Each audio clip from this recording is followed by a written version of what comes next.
There's nothing better than this. Turkey, stuffing, all the gravy. But how did we get here? That's the why of the day.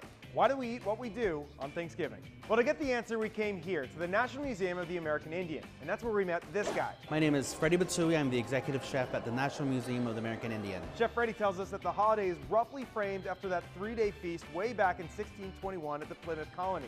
It was between the Pilgrims and the Wampanoag Native Americans. But if you were to print out a menu from that feast, it would look a little different than the one today. We know that because of these two, Edward Winslow on the left and William Bradford on the right. The two were at Plymouth and wrote of only 3 things that we know for sure that were there: deer, corn, and fowl, meaning some kind of bird. But get this, Freddie's got some disappointing news. No turkey.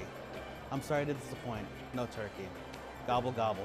Meanwhile, here's what we know was not there. For starters, mashed potatoes. Also not on the menu, cranberry sauce. And lastly, no pie. So how did we go from that original meal to the Thanksgiving meal we know and love today? Well, that had a lot to do with this woman, Sarah Josepha Hale. She was kind of like a styled standard individual, kind of like a Martha Stewart. She ran a women's magazine called Godey's Ladies Book.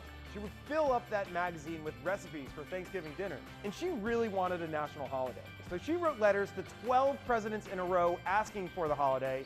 They all said no. Then in 1863, she wrote one more letter to President Abraham Lincoln. And despite the fact that they were in the middle of a civil war, the idea resonated with Lincoln. So in 1863, this holiday was born. Okay, I'm hungry.